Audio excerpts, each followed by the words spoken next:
If you're new here, welcome in, and if you know me, welcome back. And today we're talking about Pros vs. Joes, Episode 8. If you're just joining in, Pros vs. Joes is where three non-professional athletes try to compete against some of the best athletes to ever walk the earth in some challenges. If you've seen this series, the pros are the same as the third episode. First up is NFL Hall of Famer Kevin Green. Be advised, fellas, I enjoy the violence. Bring it on, I'm ready. Hope you are, my man. I don't know who that Joe is, but he has some gall to him, huh? Next up is beach volleyball legend Misty May, and I hope we can get more volleyball action in this episode, as she was only featured in the overtime challenge last episode, so I wish that there was more volleyball here. Next up is Dave Stewart, the three-time World Series winner, and he was a World Series MVP. We have Hooper and ex-NBA All-Star Xavier McDaniel, and I gotta say that these Joes have a lot of sass to them. They're over there rolling their eyes and everything, and usually the Joes are either looking at them with respect or having some kind of friendly banter, but these Joes seem extremely cocky this time around. Last up is U.S. Soccer men's national team defender Alexi Lawless, and now it's time to introduce the Joes. Joe number one is Sean Katner, who is a black belt in karate. For those of you that don't know, he sounds like someone I do not want to challenge, but luckily, this is not martial arts. Joe number two is Jorge Santos from Chicago. He's a cop, and he's ready to compete. Now, you are our first cop on Pros vs. Joes. Congratulations for that. What's going to be tougher, running down a crackhead in the streets or facing off against these pros? I think facing off against these pros, but I'm ready. Wild question, Spike TV. Joe number three is Brandon Pico, who is 31 years old and says he was drafted by the Chicago Cubs in 1992 as a fourth-round pick. Now, you were drafted by the Cubs as a young man. We hear that a lot here on Pros vs. Joes. What happened? I was a fourth-round pick in the 1992 draft. Played single-A baseball, had 3 shoulder surgeries, and just had to call it a career. You can look into Dave Stewart's eyes as the baseball player, and he's a little curious about him. And so am I. And yes, everything that he says tracks. I think that this marks the first Joe that's been drafted to a pro sports organization of any kind. So I'm interested in seeing how he does today. He's been the sassiest one, by the way. We'll see how his attitude is late in the episode, don't worry. Next up, we're going to do the first challenge, which is going up against Alexi Lawless. Now, my Joe prediction to win is going to be Joe number one. It seems like the pros are aware of the cockiness of the Joes, and I think we're in for a banger of an episode today, guys. Y'all looked a little cocky to me out there. They just kind of smirking and smiling, farting. Oh my God. If you're new here, welcome in, and if you know me, welcome back. Thank you guys for liking, subscribing, following on Patreon, following on Nebula. I appreciate you guys. Nebula, we have free trials now, so feel free to give it a shot. Some of the best content creation all across the web, sponsor free and ad free, so enjoy all that. Back to the video. Now, the Joes were cocky looking a minute ago, but in the locker room, it seems like the reality is starting to set in on them. It's like they were only doing that to kind of try to get into the pros' heads. Impossible challenge, but yeah, they're really like, it's setting in that these pros are nothing to be messed with. Oh, Kevin Green! It's not gonna be good, man. How big was that guy? Boy, he's huge. Dude's just mental. He's bigger now than he when he played. I know. See his guy's forearms, man? He's like big as my calf. Like, see Lexi's legs? They're like freaking tree Oh, trunks. pros, man. They're still pros. They got some scary people. Yes, Brandon, I would be scared of all of them too, buddy. You're in for a long-ass day. They bring up his audition tape first, and honestly, it feels like Brandon's on the wrong show. Brandon Pico. From 1992 to 1997, I was a minor league baseball player, Chicago Cubs. I still consider myself a professional athlete. That's some shit right there, y'all. I think my career was cut short. Every time I watch TV, I still think I should be on TV. I have the skills. You can put me in the outfield right now and catch every fly ball. It feels like he should be on the baseball version of Fourth and Long, if that makes sense, where like maybe a Major League Baseball team, maybe the Yankees are in need of a 4th-string outfielder or something. We see a healthy cut of him swinging a bat, and I am going to ignore the 11.7 100-meter dash time because I ran that when I was a freshman in high school. But his audition tape doesn't look that crazy to me otherwise. Jorge's audition tape mentions the fact that he's a triathlete and has the endurance to hang with them. Again, this is the second audition tape with no real athletic feats to them, but Sean Katner gives us what we need, luckily, which is yet another dude on this series running a race against their dog. Track isn't my game, baby. Obviously. I'll blow anyone away on a basketball court on a football field. You get me on an athletic turf like that, I'll beat anybody. He was getting beat up all the time. When I was in high school, I was sitting on the bench, and the stadium started chanting my name. Katner, we want Katner, we want Katner. Rudy, Rudy. So I don't know why he didn't play me. This is why we watch the show, ladies and gentlemen. The other two Joes are way too serious right now. It's time to get to the soccer field where they have to stop 6 shots from Alexi Lawless. Come on, ready, Joe. Get him now. Here comes the first. Jump! Oh, drops it in right over Pico's head. You gotta jump. That's 1 goal, 5 shots to go. 2 goals. And dude, that was the craziest way to start off an episode, to just beautifully arc the ball. And Brandon didn't even know what to do with that. Didn't even know how to potentially stop that. After another beautifully arced ball, Alexi's third shot is saved by Brandon, but that's the only one he was able to save. Yes, Alexi is taking some mustard off of these shots too. I think he's kind of teasing Brandon here, and Brandon can clearly tell. Way to go easy on me. Good job. Now we playing for 20 grand. That's right, man. Pressure's on. Sean is up next, and he's so unserious, man. Next up, Sean Katner. Do this. Get your gloves on, get in the goal. Let's go, let's go. What? No, no. Hey, man, you're a Joe. You are a Joe. Hey, that's Eddie Haskell from Leave It to Beaver. Don't he look like Eddie Haskell? Eddie Haskell. And I gotta give it to Dave here. He does look like Eddie Haskell. Wasn't just some old head comparison for the sake of it. And Alexi Lawless does what he does best. Be an absolute dick. Let's go. What do you mean? Shut the hell up. All right, Garlic Boy, here you go. There's an easy one for you. There's one. Oh. Katner diving for it, gets past him. After letting 2 pass him, he's not even close to 3 and 4, but Sean is able to clutch it out on the last 2 with back-to-back saves. Katner has some nice reflexes here and was pretty strong all around, but Lawless is just too good, dude. Last up is Jorge. It all comes down to Jorge Santos. Just kick it over his head, that's all. Hey, no short jokes here. No short jokes, man.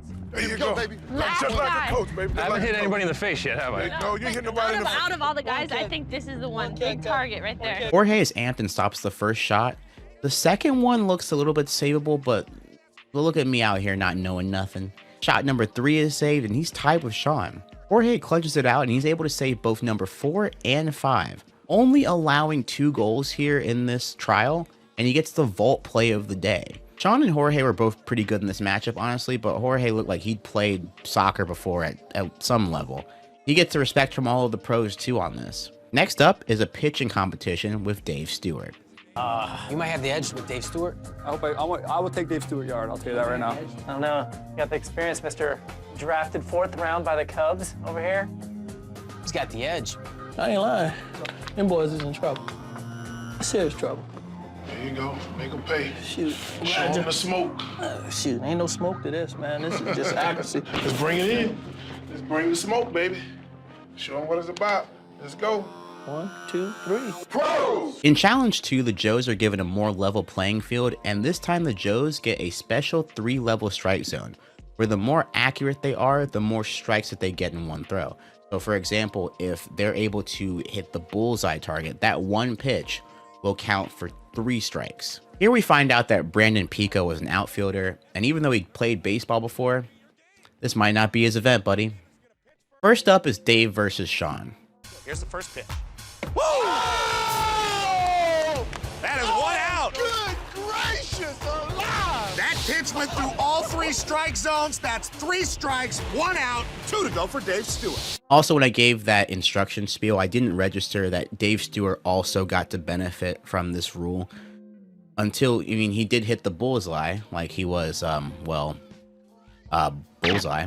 And that one's on me because in Pros versus Joes, the pros often get to benefit from whatever the plot twist is that the Joes get to benefit from. I just forgot. I also think that sometimes some of these challenges don't need that. And this might be one of those times. Maybe. The help of the bonus slots again, Stewart is able to get the second out in 3 pitches. But then someone hits the old Buffalo Wild Wings button and Stewart goes 7 pitches without a single strike on the last batter. And I kind of half don't buy that he's this inaccurate right now. He takes 12 pitches to get 3 outs, and honestly, I think he could have gotten less. And now it's up to Sean. Sean's first pitch. Oh, First pitch. hey, step up Way a off. little bit. Come up to him a little bit. We gotta bring you up Come a on, little son. bit more. We gotta bring you off the map. Come on, son. Sean, buddy, I'm going to need you to be serious here. No. These don't have to be actual pitches, but oh my God, man, he would be better off underhanding some of these. It takes Sean 7 pitches just to get the first out, and he's getting less and less accurate as we go on. On pitch number 18, he's able to bullseye it, and then he does it again in 22 pitches, which might actually be all right, but I kind of don't buy it. In the round against Brandon, Stewart takes 6 pitches to get batter 1 out, he gets a bullseye for out number 2, and then gets another strike for a total of 11 pitches. Now it's time to see what the former baseball draftee can do. Brandon is a lefty, and he has trouble reaching the plate. Now, I will say in Brandon's Joe's intro, he did state that an injury is what derailed his career. So that might be a shoulder injury or something. He gets 1 out in 10 pitches. He then gets the second batter in 3 to make up for the pace. And then he hits the bullseye on the 15th pitch, which is impressive given his really slow start, honestly. For round 3 against Jorge, Dave Stewart bullseyes the first pitch, gets the second out in 8, and then gets the bullseye again for 10 pitches. That's just 10 pitches. He got better as his challenge went along. Now keep in mind, the Joe that wins this round has the best margin of that pro's current round. So Dave Stewart has 10 pitches. Jorge needs to be within, I think, 2 or 3 pitches to win. Santos won the soccer challenge, but let's see what he can do. He gets the first 2 strikes on 2 pitches, and he gets the first out in 5 pitches total, so he's making good pace. He bullseyes twice and has a chance to win it all. So the thing when Jorge bullseyes is that he bullseyes both on the second strike. So, and those strikes don't carry over. It's just that batter is out. It's not that that batter is out and then you have 2 strikes to add on to the next batter. He has a chance to win it all. But it all comes down to the 13th pitch, or else Brandon Pico wins. Santos has to retire the side with this pitch to win the matchup. There you go. That's 2 strikes. Do the math. That's the final out. Jorge Santos, amazing, pulling it off. 13 pitches, a 3-pitch differential. Wow, man, what a freaking clutch. And now Jorge Santos has the bye, and he doesn't have to do the next round. Brandon only loses by 1 pitch, which is absolutely brutal. And we get to the next round, which is swimming. Something that no one is good at here. Allegedly. We'll get to that soon. You guys know how to swim? No. I'll just kick and paddle, man. I'll do the doggy paddle, yeah. I've never competed in swimming. Never had to compete in swimming. I'll be on the sidelines, man, waiting for overtime. I'm very intrigued how this will go, actually, because I'm not sure who I'd pick in this situation, I think. I know who I wouldn't pick, though. I would not pick Misty May, because she's the only athlete here that is not retired. But let's see who the Joes choose. It's a 100-meter freestyle race, which is 2 down and backs in the swimming pool. And I don't know if you guys have ever swam down and backs. It's not fun. It's very tiring. It is some of the most tiring form of cardio that you could ever do. I'm amped. Now, who will Sean pick? Sean, which pro do you want and why? I'll go with big Kevin Green. Why do you want Kevin Green? Misty May looks too fast for me.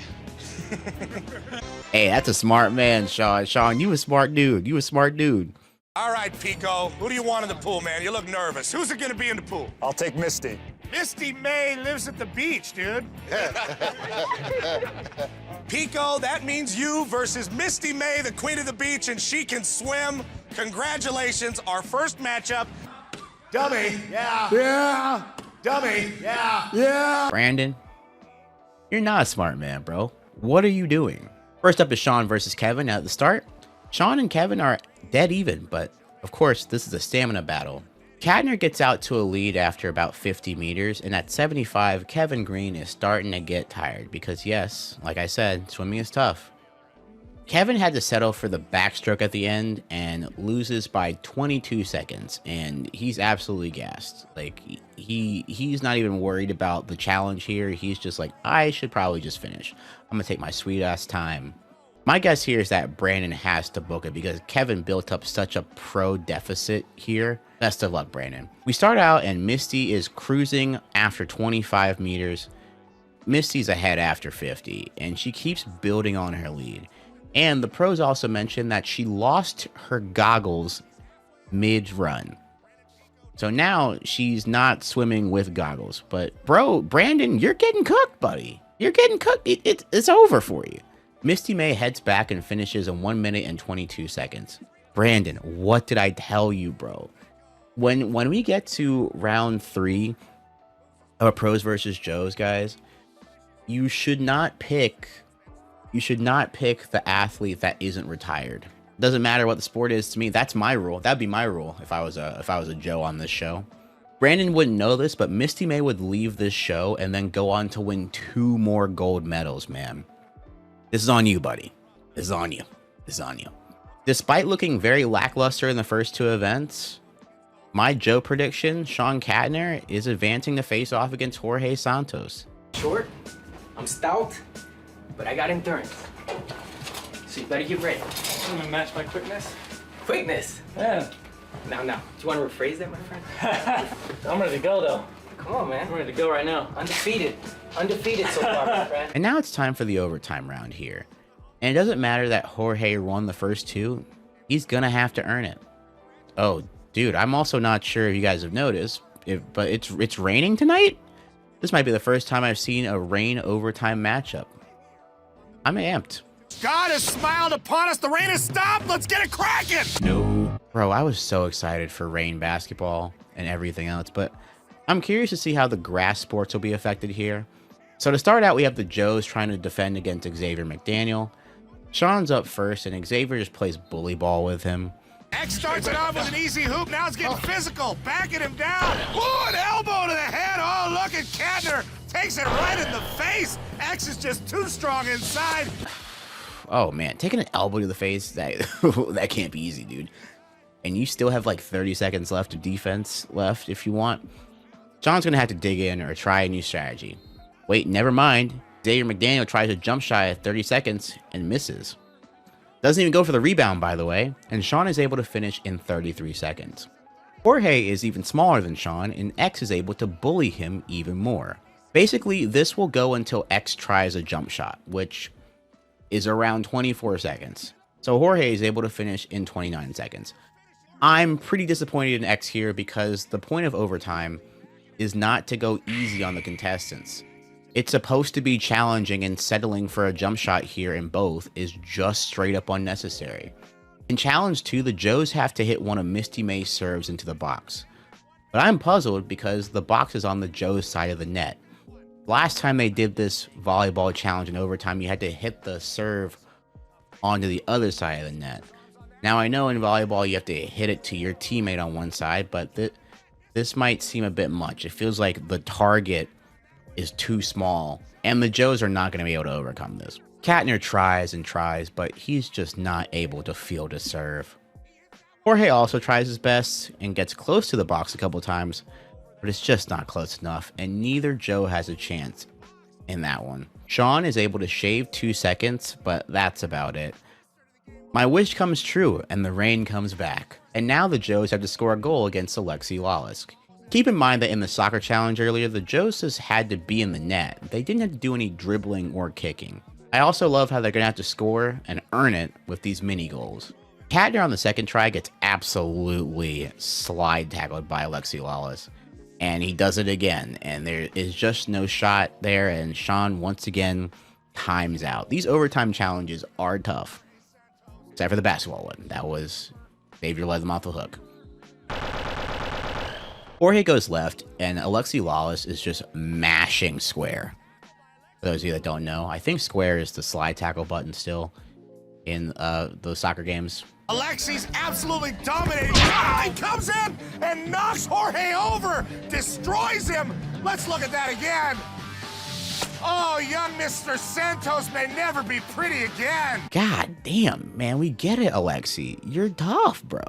At least in the Football Pros vs. Joe's challenge, they're given a helmet. That might be one of the toughest hits taken in the show. Jorge Santos coming right back, showing hard. Oh, and he jumps over Alexi, and it's in the goal. Jorge, get up, touch a game ball. Get up, touch a game ball. And Jorge finishes in 54 seconds. Props to Jorge for hanging tough, even when Lawless was straight up out for shins that entire time. With that goal, he's able to beat Sean and build up a 10-second lead, and every one of those seconds matters. Because next up is football time, where you have to beat Kevin Green to the ball. And good luck with that, Sean. Clock's ticking. There goes the football. Kevin Green getting contact again on Katner, pushing him out of the way and getting back on the ball. Katner battling. Kevin is just bullying Sean here, and he times out and finishes in 1 minute and 7 seconds. Let's see if Jorge's quicker to the ball, shall we? And Kevin Green just beat Jorge to the ball on that one. Joe number 2 didn't have a chance. He's got to hurry up. Oh, good move by Jorge, but it doesn't work. Jorge also times out at 1 minute and 6 seconds and extends the lead to 13 seconds. And again, it all comes down to baseball. Jorge now has to get a hit off of Dave Stewart. Oh, sorry, never mind. Jorge just has to bunt the ball and play off of Dave Stewart. The first 2 times it doesn't work, but on the 3rd time he gets one down and finishes in 58 seconds. But now it's all down to Sean. Look at the 20 grand. Clock starts on the first pitch. Oh! Katner takes it off the arm. Charge the mound, you. Oh, it's a hit, but not a bunt. No free bases on Pros versus Joes. Here comes the second pitch. And you know what? Getting hit sucks. I'm sure that'll rattle Sean more than anything, but there's no free passes on Spike TV. He's got to get this bunt down to have any chance of winning. Oh, and he does it! Oh, it's a fair ball!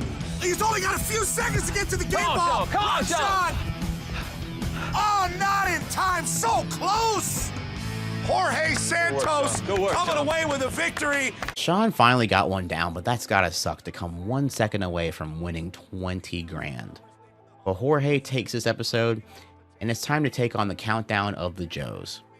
The ranking countdown of the Joes. At number 5 is Xavier McDaniel, because he only did an overtime challenge this time and was not that good at it. It felt so lackluster compared to every other challenge, which everyone basically timed out or got to 50 seconds. At 4, I'm going to go with Kevin Green. He didn't do that well on the Pros vs. Joe's swimming competition, but he did make up for it on the fumble drill flawlessly. At 3, I'm going with Dave Stewart. In both baseball challenges, he did epic, in my opinion. Number 2 is Alexi Lawless. He did a great job of challenging them in both soccer drills, but number 1 absolutely goes to Misty May, not only for timing out both Joes in the volleyball challenge, but having the fastest swimming time out of all of them, even while losing her goggles. That is 100% true pro behavior there.